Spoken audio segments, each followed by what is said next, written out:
Okay, scholars, so as good readers, you've been practicing on figuring out the plot. Figuring out the Plot. What is plot? Olusola? Plot is the problem attempted to resolve and the solution. Excellent. So over the past couple of weeks, you've been reading lots of juicy stories with lots of plots that you have to pay attention to. We read the story of Frog Prince. I know, Sydney. When we read the story of Frog Prince, we realized that this character, the frog, didn't just have one problem in the story. He kept coming across many problems, you're right, over and over again. When we read the story, The Frog Prince, one of the first things that we realized was that the author told us, once upon a time, there lived a frog who loved a princess. We read that on page 5 of our story. And that helped us figure out what the character wanted. What the character Wanted. As we continued to read, we figured out more about why this character could not get what he wanted. When we looked at page 11, I think you'll remember this. On page 11, the princess said, "How could you ever be a companion of mine?" the princess cried.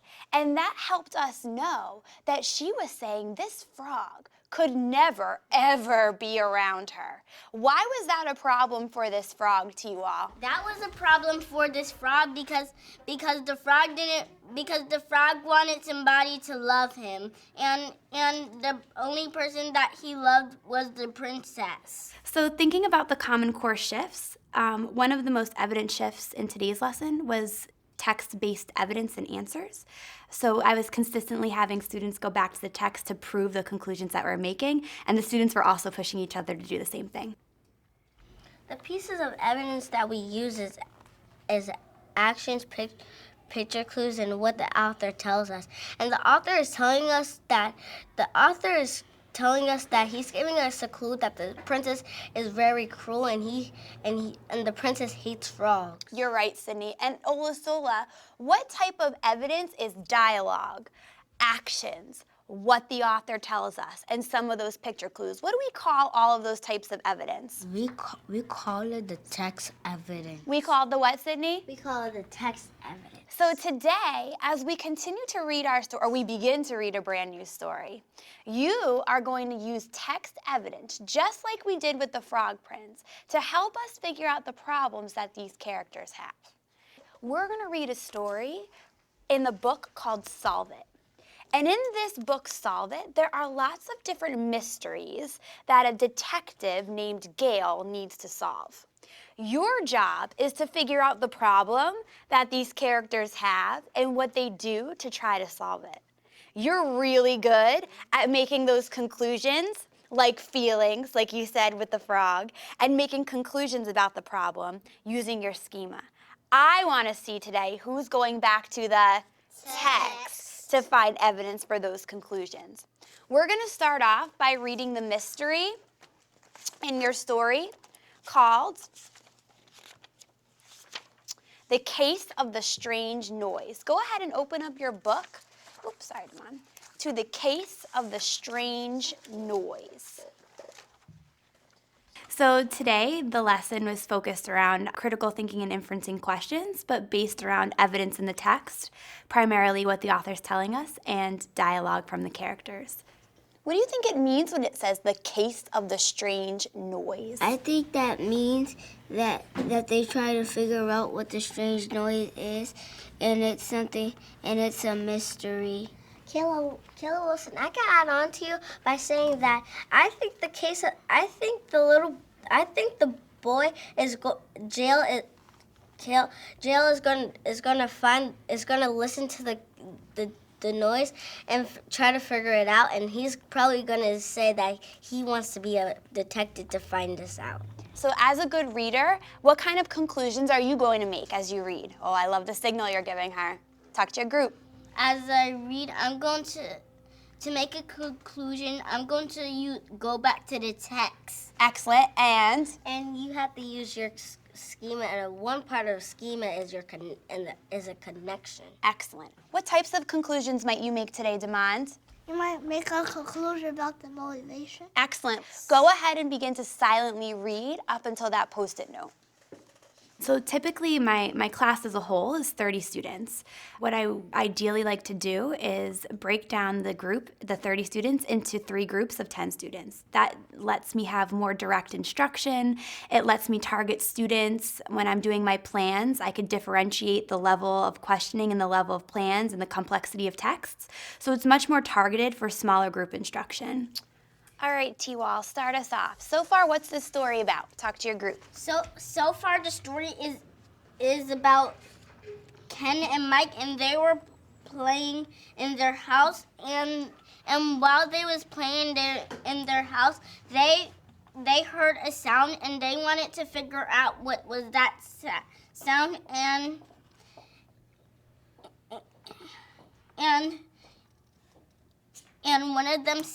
one of them said that maybe it was a bird, but it was not a bird.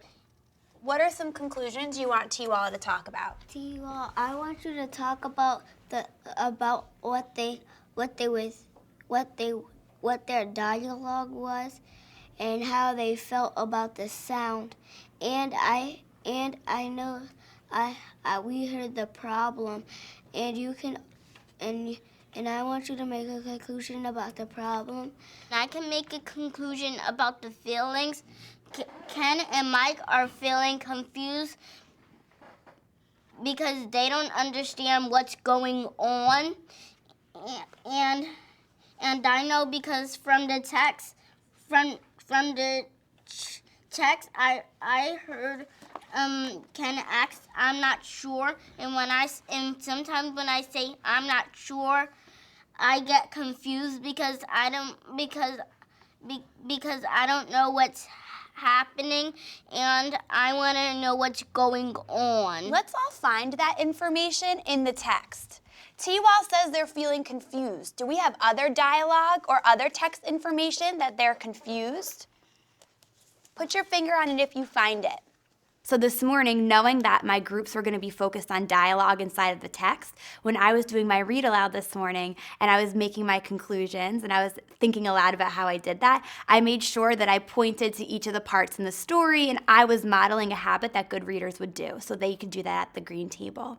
And then in terms of throughout the school year, we start this model of guided reading about 2 weeks into the school year. So 2 days a week, every week from the start of the school year until now, they've had 40 minutes of time to work with 5 groups of students in such a closed setting.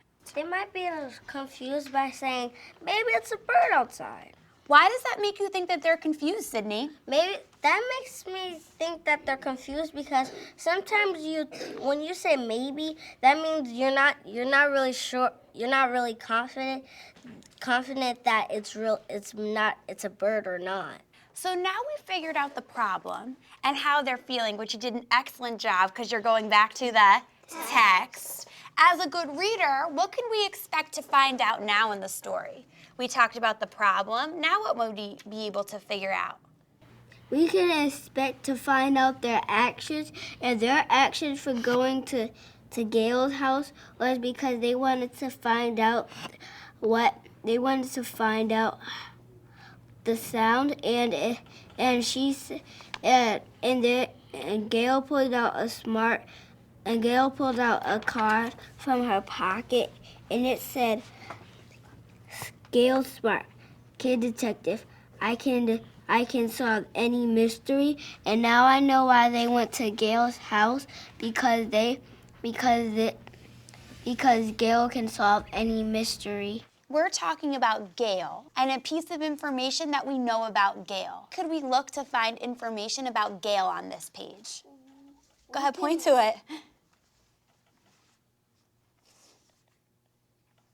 Good, T-Wall. You found where her name was. That's a good clue that we're going to find information about her there. Let's look at the information on this card. That's a business card. Your big people might have business cards when they want to tell people what they're really good at and their job, so people can come and ask them to help them with this for their job. Let's look at the information that we know about Gail in this piece of evidence, and let's use that to help us figure out, as Kayla was, why would these boys come to see her? Take a moment and look and think about that. You two turn and talk to your partners. Go ahead, whisper, turn and talk. Because they wanted to figure out the mystery, and I know if there was somebody who was good at detective,